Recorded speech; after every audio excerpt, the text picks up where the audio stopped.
Pemirsa Jomos TV, terima kasih masih bersama kita dalam program BPJS Kesehatan Menyapa, dan saya masih bersama Bu Ami dari BPJS Kesehatan Cabang Magelang. Bu Ami, tadi kita sudah ngobrolin tentang bagaimana dampak jika kita menunggak iuran. Tentunya kan akses kesehatannya akan terputus tuh ya. Kita tidak bisa mengakses layanan kesehatan secara gratis gitu. Nah Bu, sebetulnya apa sih dampak terhadap keberlangsungan program JKN jika masyarakat peserta JKN ini ternyata menunggak iuran, bahkan bukan hanya berbulan-bulan tapi bertahun-tahun? Ya. Jadi untuk masyarakat yang menunggak bertahun-tahun ya, barangkali begitu daftar terus lupa gitu ya karena memang kebetulan sehat biasanya. Nah jadi memang sebenarnya kita kembali konsep JKN itu sebenarnya kan perlindungan yang sifatnya sedia baik sebelum hujan.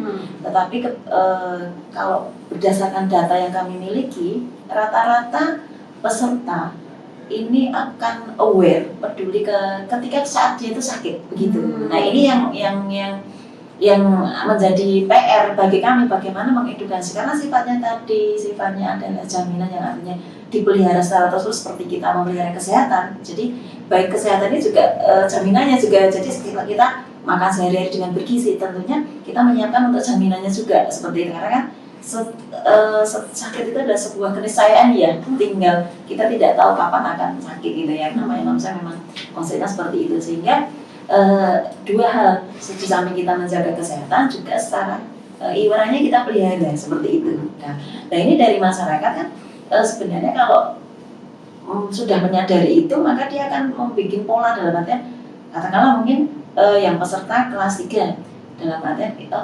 memaksa dirinya barangkali sehari 2.000 misalnya, seperti itu, menyisihkan. Nah ini adalah konsep bagaimana untuk menjaga sehingga sewaktu-waktu terjadi sakit yang JKN-nya aktif seperti itu. Karena kalau terjadi tunggakan, kalau misalnya sampai bulan-bulan bertahun-tahun tadi ya, kita ada disebut keringanan ya boleh, atau tidak kita itu maksimal 24 bulan.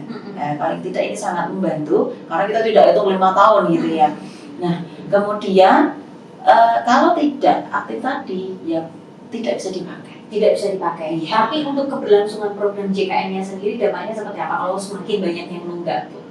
Ya ini akan terganggu kan? Jadi begini, kalau misalnya contoh nih satu orang penyakit demam berdarah itu butuh iuran kelas 3 itu sekitar 3.000 orang. 3.000 orang? Iya. Wow. Jadi nanti ekosistemnya bisa macet kalau banyak yang nunggak seperti itu. Karena tadi kenapa kita diwajibkan? Karena kita butuh siklus gotong royongnya nanti yang sehat membantu yang sakit. Jadi program ini juga ada pesannya ya. Iya. Selain gotong royong, menolak lupa.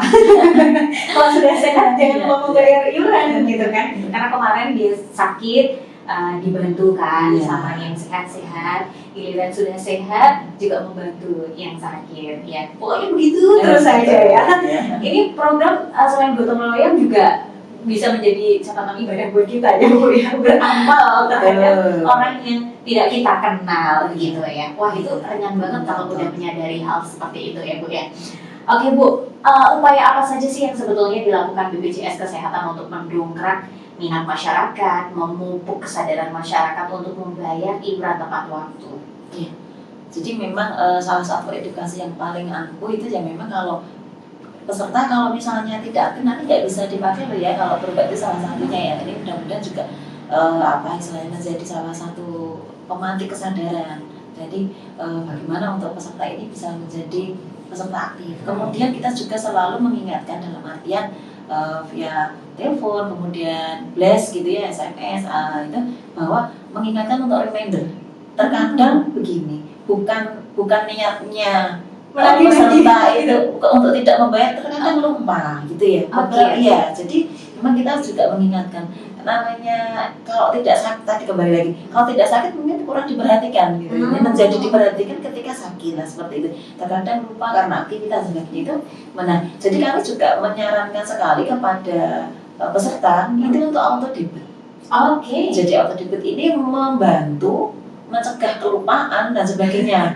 Karena memang ternyata ada yang lupa. Bukan karena kelupaan. Jadi auto debit ini akan otomatis terpotong, katakanlah yang bersangkutan setiap tanggal 10 dipotong misalnya. Nah, ini otomatis dari bank akan memotong saldo yang bersangkutan kemudian masuk ke pembayaran BPJS. Nah kalau misalnya Itu. pada bulan itu saat di auto debit ternyata rekeningnya nol, Ini gimana ya? Ini dipastikan saldonya ada juga.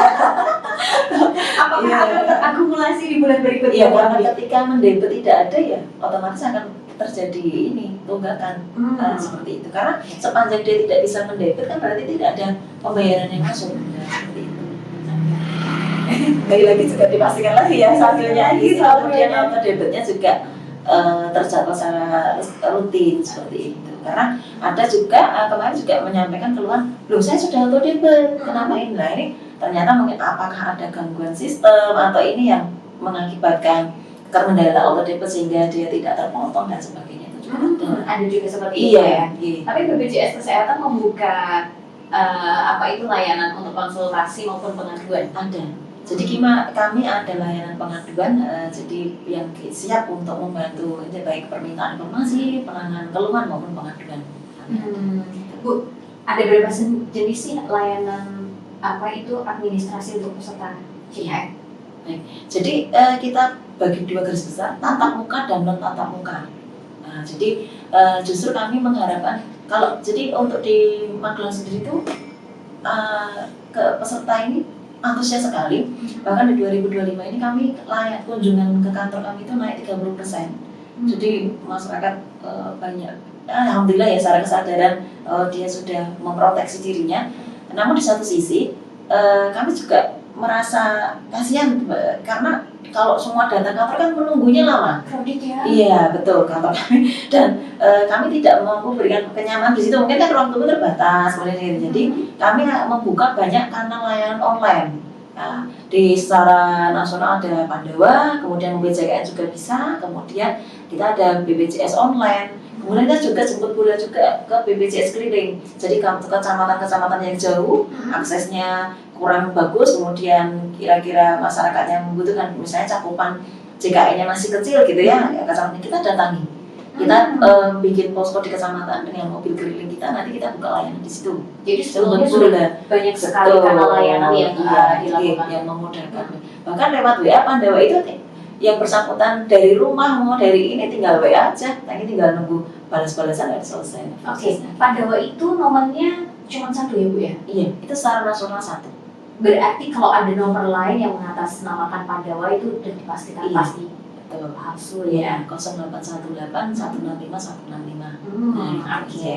Jadi jangan sampai kita ketipu ya. Iya, Karena sekarang saja. banyak sekali kan yang apa itu orang-orang yang mencoba mencari keuntungan dalam kesusahan orang seperti itu ya. Jadi ada yang ngaku-ngaku sebagai petugas BPJS, ada yang ngaku-ngaku dari Pandawa dan lain sebagainya. Oke. Dan kalau misalnya kita mau telekonsultasi di berapa Bu? 165 ada. 165 itu ya. 165 ya. Tinggal di situ ada. Jadi nanti lewat MJKN, mobil JKN itu juga ada pengaduan dan lewat di situ tinggal misalnya ada pertanyaan atau informasi di situ juga bisa. Jadi kanal layanan ini yang tatap muka dan non tatap muka itu bisa melayani segala kebutuhan dan kebutuhan pesertanya. Jadi mau permintaan itu misalnya menanyakan saya aktif enggak dan informasi. Kemudian informasi mungkin terkait dengan layanannya apa saja. Kemudian pengaduan misalnya terjadi ketidaknyamanan atau kendala apa itu semua kanal ini melayani seperti itu. Tinggal memilih via online maupun datang ke kantor. Cuman kan kalau datang kantor tentunya kalau misalnya yang bekerja itu meninggalkan pekerjaan, kemudian harus ada biaya waktu dan tenaga. Jadi kami sangat meminimalisir itu supaya masyarakat pindah ke online. Jadi bisa disesuaikan dengan kebutuhan masing-masing ya. Iya. Ya kadang kalau orang Jawa kadang kurang marem begitu ya, belum ketemu petugasnya gitu ya. Tapi bagi yang muda-muda sudah banyak Bu menggunakan mobil JKN maupun yang non tatap muka lain. Ya, alhamdulillah kita dengan informasi yang kita sampaikan kepada peserta, kemudian lewat pemerintah daerah kita membantu, ini semakin meningkat untuk layanan online. Karena bagi yang pegawai misalnya itu sangat menguntungkan karena dia tidak perlu meninggalkan ya betul. Kemudian yang pedagang tetap lanjut sambil berdagang ketika mungkin agak sepi, ada waktu dia langsung kontak WA dan sebagainya. Karena untuk Pandawa sendiri, kalau ada hal yang kurang jelas atau dia akan menelpon balik dan video call. Dan artinya butuh apa misalnya rekaman, kemudian kan sekarang karena menghindari dalam tanda petik orang-orang yang memanfaatkan tadi yang disebutkan kebutuhan, kita langsung ke yang bersangkutan. Jadi misalnya pandangan pasiennya kebetulan ini sudah masuk rumah sakit, nanti akan di video call dan langsung berbaring pun tidak masalah, kan bisa dipegangkan putranya atau sebagainya. Jadi langsung ke yang bersangkutan tanpa melewati kalau misalnya ada orang yang tidak bertanggung jawab. Tapi kalaupun terpaksanya harus diwakilkan, nanti ada surat kuasa. Misalnya memang sekarang dan ada yang memang harus diklarifikasi, yang ini harus datang gitu ya. Ini ada surat kuasa yang bisa diwakilkan orang lain seperti itu. Jadi sebenarnya sudah sangat lengkap sekali. Iya, sangat lengkap sekali untuk membantu peserta. Inovasi-inovasi karena layanan ini lahir dari apa Bu? Sampai sedetail itu memikirkannya. Ya, karena memang banyak sekali keluhan yang istilahnya antriannya banyak seperti itu. Dan kami sendiri di konsep kami membuat bagaimana layanan ini menjadi bermutu. Jadi transformasi layanan betul. Kita selalu meningkatkan pelayanan ini supaya bermutu, sehingga peserta ini jangan sampai repot gitu ya.